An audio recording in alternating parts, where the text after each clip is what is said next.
Comment apprendre n'importe quoi rapidement? Vous souhaitez peut-être monter en compétence sur un domaine d'activité. Vous avez besoin d'apprendre quelque chose qui va vous aider professionnellement ou qui suscite votre intérêt. Je vais apprendre à conduire, je vais apprendre à conduire. Ou tout simplement, vous avez envie de voir de nouveaux horizons, de découvrir de nouvelles disciplines.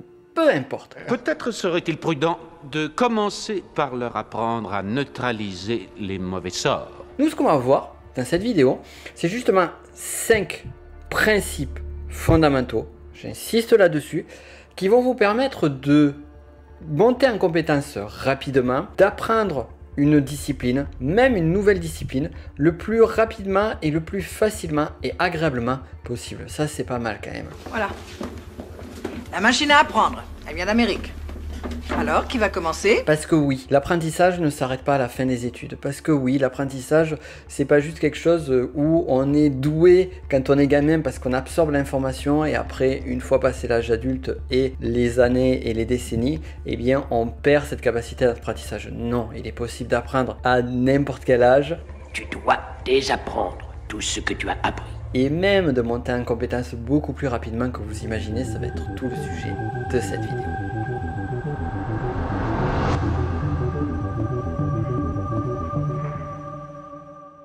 Bonjour à vous, je vous souhaite la bienvenue dans cette vidéo. Je m'appelle Nico Pen, je suis notamment l'auteur du petit livre de l'énéagramme qui traite de psychologie de la personnalité. La psychologie est un sujet qui est juste fascinant, mais aussi surtout la montée en compétences et l'apprentissage, puisque je ne cesse de m'enrichir, je ne cesse de me cultiver sur divers sujets. Pour revenir vraiment au sujet, je vais vous expliquer ces fameux 5 principes, mais avant cela, je vais aussi également vous dire ce qu'on ne va pas voir dans cette vidéo. Ça va être important pour la suite, vous allez comprendre très rapidement. Premier point, on ne va pas apprendre à mémoriser les 1000 décimales derrière le chiffre pi. Non, on ne va pas non plus apprendre à prendre un jeu de cartes, comme par exemple ce magnifique jeu de tarot, le mettre aléatoirement et mémoriser l'ordre des cartes. Non, ça non plus on ne va pas le faire.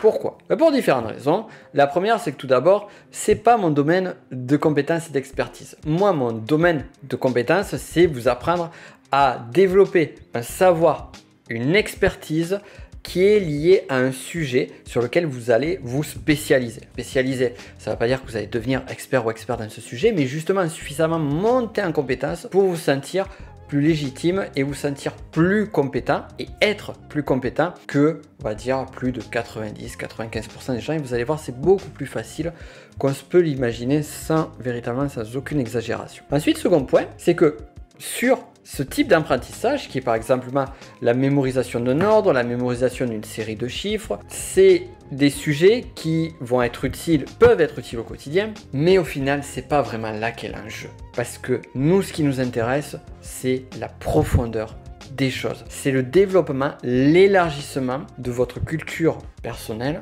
générale ou spécifique, mais bien plus. Par exemple, qui n'a jamais été impressionné face à un champion, à question pour un champion qui savait toutes les infos sur absolument tout, que ce soit le sport, l'actualité, la culture et autres. Alors ça, c'est un type d'enseignement qui est plus général.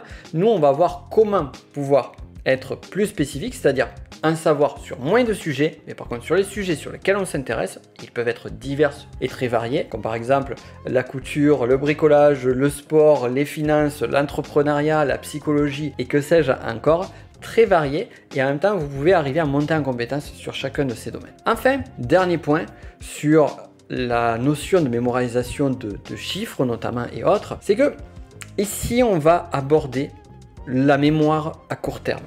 Et ça, c'est vraiment le point clé sur ce qu'on va voir par la suite. La mémoire à court terme, c'est quoi? C'est une mémoire qui va nous aider à récupérer de l'information pour s'en resservir rapidement. Ça va être l'affaire de quelques minutes, quelques heures, voire quelques jours. Alors que nous, ce qui va nous intéresser, c'est une mémoire, un type de mémorisation qui va nous permettre de stocker l'information et stocker l'information pour pouvoir la réutiliser dans une semaine, un mois, un an, 10 ans, 20 ans, à vie.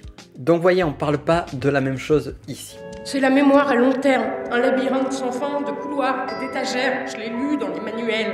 Alors, tout d'abord, on va commencer par le premier grand principe, le premier grand conseil qui en découle. On a tendance à voir la mémorisation, l'apprentissage, sous une forme qui est je vais apprendre un cours, je vais réviser, réécouter, revoir ce cours, je vais prendre des notes, je vais peut-être pratiquer, je vais le réviser, le répéter, un peu comme à l'école.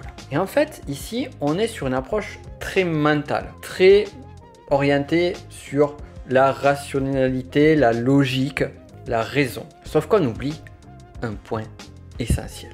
Ce sont les émotions. Et oui, sur l'apprentissage, les émotions sont au moins, si ce n'est plus importantes que la partie logique et mémorielle.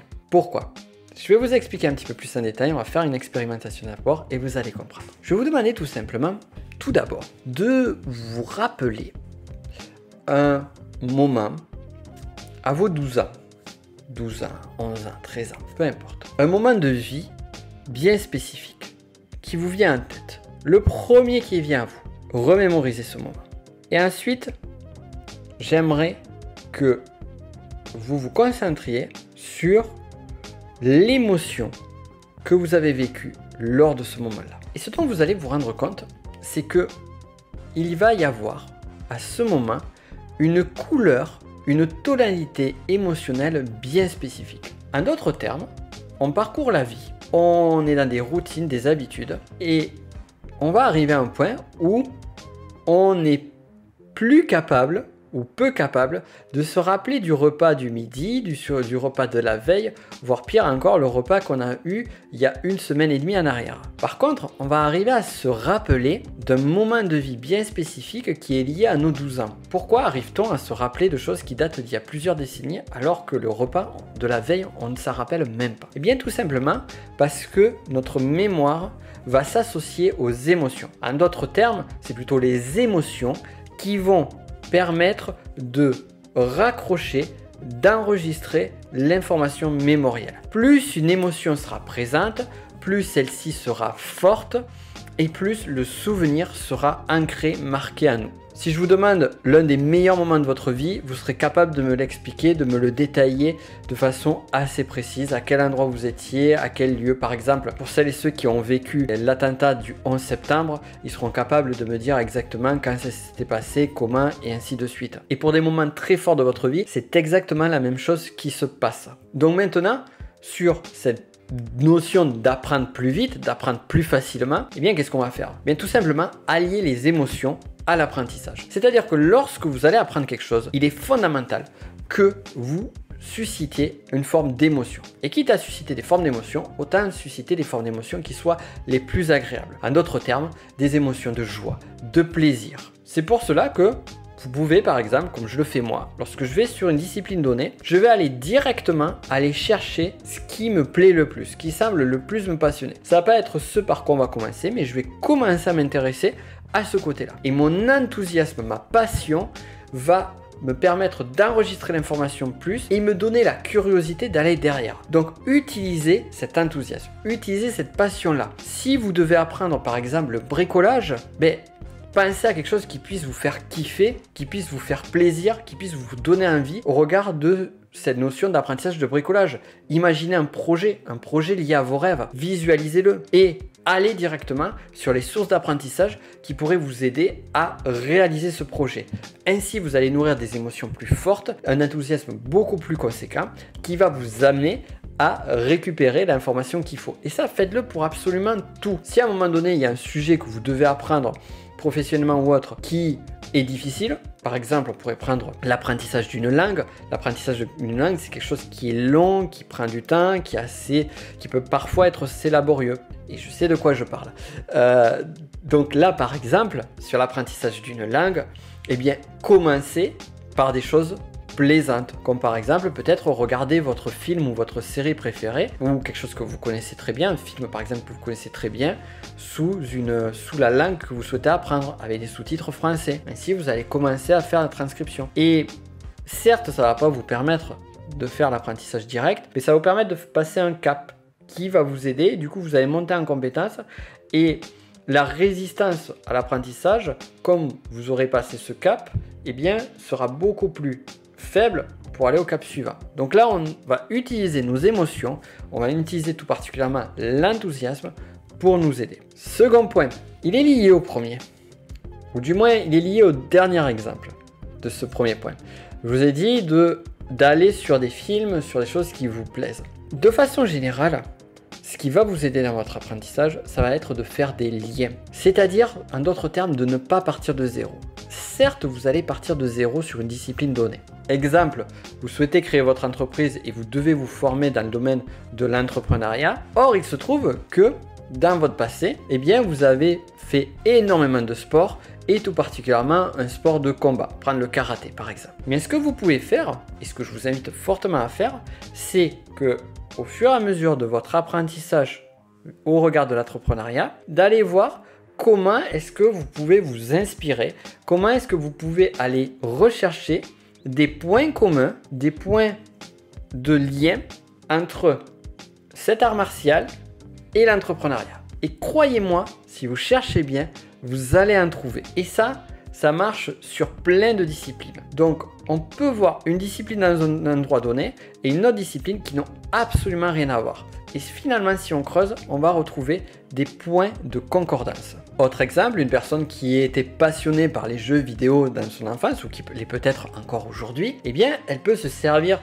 de son expérience sur ce qui est le scoring, sur ce qui est la performance, l'optimisation et autres pour le mettre en application sur son apprentissage lié à la finance personnelle qui est peut-être un sujet qui va beaucoup moins lui plaire. Et là du coup on en vient un peu au point précédent, c'est-à-dire qu'on va remettre du jeu, du plaisir dans notre apprentissage, mais en plus de cela, le fait de faire un lien, ça va nous permettre de progresser beaucoup plus rapidement parce qu'on aura des points de référence. Point numéro 3. Alors ce qui est intéressant, c'est que tout est lié et je vous ai parlé de jeu de plaisir. Mais justement, le point numéro 3, concrètement, c'est de mettre du jeu. Mettez du jeu dans votre apprentissage. On parle de gamification. Ça, c'est un sujet qu'on peut retrouver par exemple dans le domaine des startups ou de différents projets web, de rajouter par exemple l'histoire de score, de badge ou autre. Eh bien, trouvez par exemple, si vous êtes orienté sur du scoring, sur de l'objectif, dites-vous, ben voilà, je vais me fixer telle récompense si j'atteins tel ou tel palier. Je vais me permettre, m'autoriser de manger une glace si j'arrive à, ou un gros pot de Ben & Jerry ou autre marque, si j'arrive à tel niveau d'apprentissage. De même, si en plus de ça, j'arrive à telle autre chose, eh bien je vais me permettre un bon restaurant. Donc voilà, vous pouvez y mettre du plaisir, mais aussi et surtout, vous pouvez mettre du jeu dans votre apprentissage et le mettre dans la façon dont vous allez découvrir, dont vous allez récupérer l'information. Par exemple, vous pouvez très bien prendre des cartes et écrire dessus les sujets, écrire les thèmes, faire des fiches de synthèse et le faire comme un jeu de cartes. Alors ça c'est un exemple rapide, mais vous avez plein d'exemples de choses que vous pouvez faire. Trouver comment mettre du jeu dans l'exercice. Ça c'est super important, c'est super utile. Amusez-vous, vraiment. L'apprentissage ça doit pas être chiant, ça doit pas être laborieux, ça doit pas être ennuyeux. C'est bon, ça suffit, on n'est pas sur le diktat de l'école avec les disciplines imposées.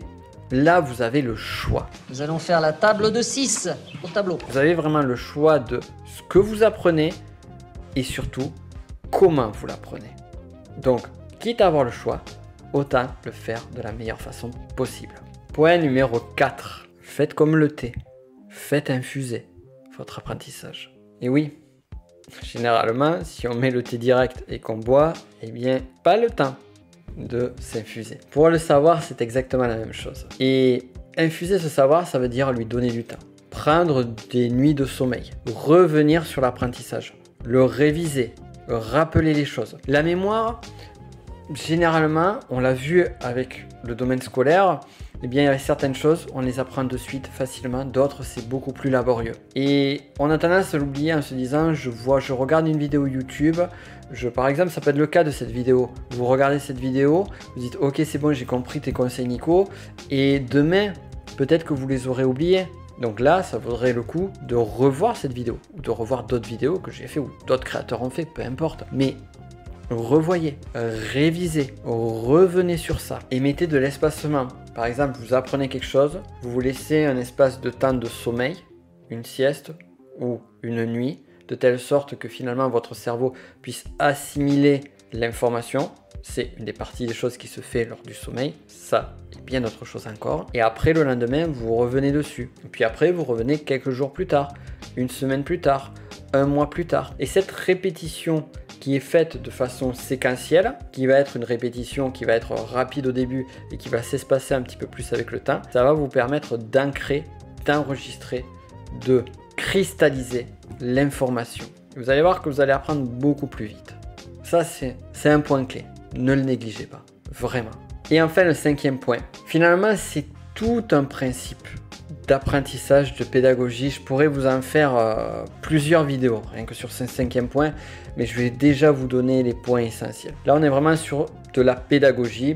C'est notamment des choses que j'ai appris lorsque j'ai eu mon diplôme d'enseignant certifié en programmation neurolinguistique, mais pas que, puisque comme vous le savez, et comme, enfin, vous le savez pas, mais comme vous imaginez, je révise conformément au point précédent les informations, donc je les ai eues, je les ai croisées avec d'autres disciplines. C'est des principes, des méthodologies d'apprentissage, et notamment au travers des 4 types d'apprentissage. Alors ces 4 types d'apprentissage, on les a tous à nous, mais on en a un voire 2 qui sont prépondérants par rapport aux autres. Un bon formateur devrait, sur ses formations, mettre en place ces 4 types d'apprentissage afin que toute personne puisse intégrer le savoir.